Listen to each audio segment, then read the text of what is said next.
This is Jonathan Agger, 5th Pro Boxing Fans, joined by former Cruiserweight World Champion Johnny Nelson here at a Cruiserweight card. Johnny, show business, as you like to say, two former stablemates. I don't know if this has ever been done before. What do you make of both men accepting this challenge? I think it's great. Be careful what you wish for. Chris Billam-Smith wants to box for a world title in Bournemouth. He's got that, but who is it against? His mate, his gym mate. He said, we don't know each other that well. You know, we worked together in the gym and that's it. We didn't socialise together.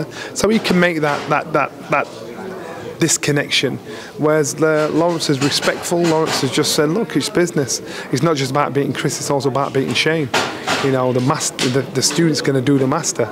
I love the fight. I think it's going to be a great fight. Did you ever fight anyone in your career who you considered a mate, so to speak?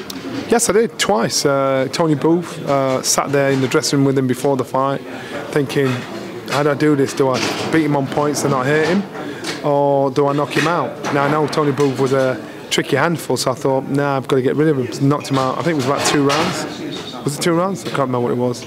And then defending my world title against Rudy May. That was hard because our families were friends, our wives were friends, our kids were friends. So that was hard, and we had to, you know, once he told me we were fighting, he said to me, look, you know, I said we can't talk to each other for a few months. And I had to get the job done. You can cut emotions off, which I did. I ended up stopping him in 7 rounds, but you have to change something. You have to change that familiarity that he was used to, and that's what I did, and that's what Lawrence and Chris have got to do. They've got to change the things they're familiar with to feel comfortable with, and in doing that, then they'll get what they want. I guess so. When that bell goes and there's 20,000 people in that stadium, I guess that kind of you'd think would go out the window, though, wouldn't it? I think that's when reality kicks in, and that's where Chris, he lives there. You know, no matter what, that's his hometown, that's his dream. It's Roy the Rovers all over again. Whereas for Lawrence, doesn't mind going in the Lions Den. This is what champions are supposed to do. They're supposed to fight in people's backyards, and so I like the fact that he's doing that. And then just moving on to the weekend, Joshua returning against Franklin. Didn't go the way a lot of people expected. Did it go the way you thought it would go with all the changes, the trainer change, etc.? I expected him to win, and AJ himself said he wasn't happy with the performance. And if people are honest, they'll say, yeah, you know, they'll say the same, and I'll say the same. I wasn't happy with the performance, but it wasn't actually. It was just things that I thought should have come together by now for him mentally, and so there's just a few questions that need answering, and he should know the answer by now at 33 years old, 2-time heavyweight champion. Well, Froch said that Joshua hasn't been the same since Ruiz, that fight. Do you agree? And I'll make the point that was on his new podcast. Mate, it's been, I don't know, I don't know. I think it might be before that. I think after he beat Klitschko, you know, then because I thought he fought like a hungry fighter with fire in his belly. Finally, David Hayes says Joshua should fight Dillian Whyte next. Obviously, he won the first fight. Should he take that fight, or can he just go straight into Tyson Fury? I do Dillian Whyte next. I do Dillian Whyte, and that'll be his yardstick.